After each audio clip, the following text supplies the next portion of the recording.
Cette capsule vous est présentée par Evo Retro, marque cool d'accessoires de jeux vidéo et de protecteurs pour mettre en valeur vos collections de figurines Funko Pop ou cartes Pokémon, ainsi que par la boutique Maixu pour vos peluches et articles décoratifs geek.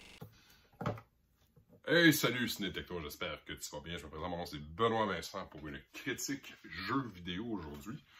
Jeux vidéo PS5 en réalité. Un petit peu difficile parce que je peux pas te montrer d'image, j'ai pas la cartouche avec moi. Je vais essayer d'intégrer des images un petit peu plus tard au niveau du montage. Mais j'aimerais ça te parler du jeu The Last Oricru. The Last Oricru. Un nouveau jeu qui est sorti PS5. La version du moins que moi j'ai joué. Parce que disponible PC, Xbox One, Xbox Series, console de test PS5.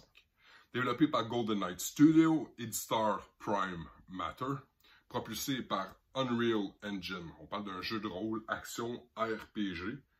Chose qui est très très cool.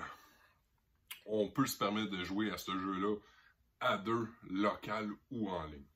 Fait que moi, je suis pas un gros joueur en ligne, je le fais de temps en temps.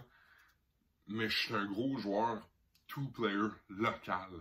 D'avoir l'opportunité de pouvoir jouer à ce jeu-là, vraiment cool. Classement M pour mature, il y a du sang, il y a des thèmes sexuels, il y a du langage ordurier, il y a de la violence. La storyline principale de ce jeu-là est une dizaine d'heures. Et ça m'inquiète pas. La vérité, c'est que tu te souviens des livres dont vous êtes le héros. Alors, dans la même veine de réflexion, c'est un jeu que tous tes choix vont venir altérer la storyline que tu vas mettre. Alors, tu peux jouer de différentes façons, ce jeu-là. Donc ça, c'est cool. Il y a un gros niveau de rejouabilité. Mais ça ne change pas le fait que ta storyline est à 10 heures, même si tu veux t'investir plus ou peu importe. Je rentre ce jeu-là aussi dans la grappe de jeux Soul.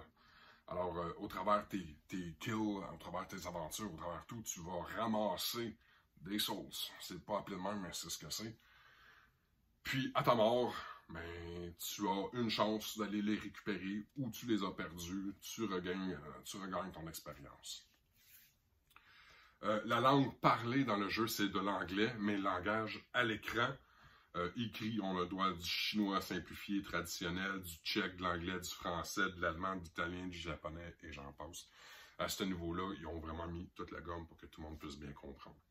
Principalement aussi par le fait que c'est un jeu où est-ce que tu dois bien comprendre tes choix, tu dois bien comprendre l'histoire pour pouvoir après ça dire « Bon, mais je vais effectuer ce choix-là », mais nécessairement, tu vas soit plaire à un ou déplaire à l'autre. Nécessairement, tu vas gagner ces objets-là, mais tu vas perdre ceux-là. Tu vas gagner cette loot-là, mais tu vas sacrifier celle-là.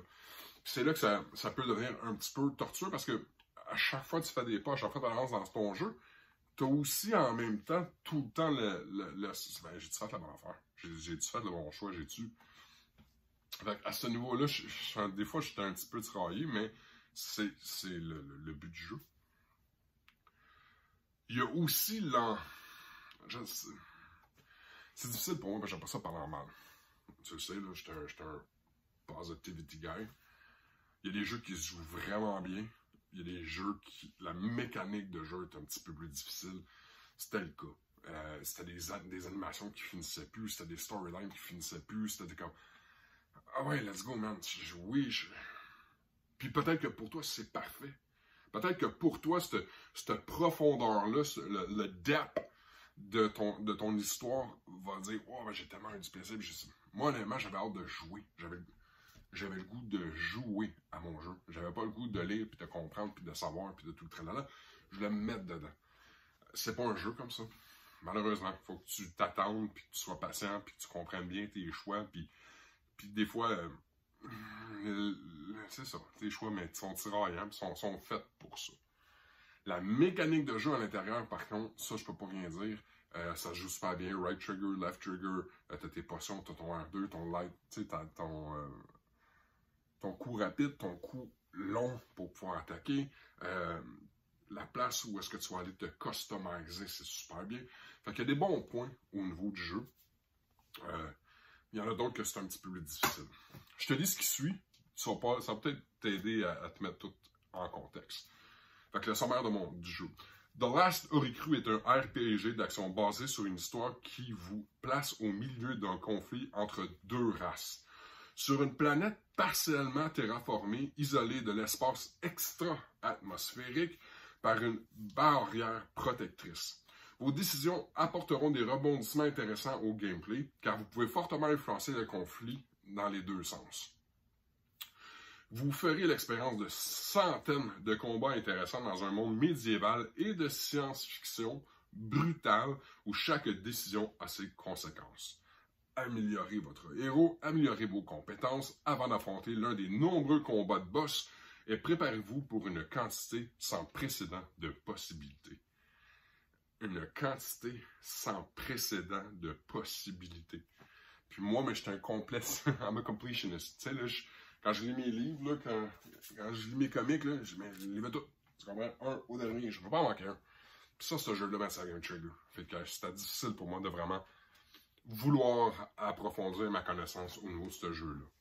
Mais le gameplay est fluide, les animations sont belles, la storyline est intéressante.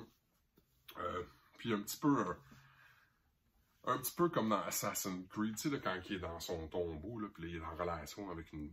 Bon, c'est un peu ça. Elle s'appelle The Lady in the Lake. Fait que t'as une divinité qui est là, qui t'amène à tout le temps tout remettre en question ce que tu sais, puis ce que tu penses, puis ce que tu crois. Fait que si c'est un genre de jeu pour toi, je t'invite à le regarder, à aller voir ce que c'est, puis dire oui, j'aime ça dans les commentaires plus bas. Si c'est pas pour toi, mais je te comprends. Là-dessus, je te souhaite bon jeu, à bientôt.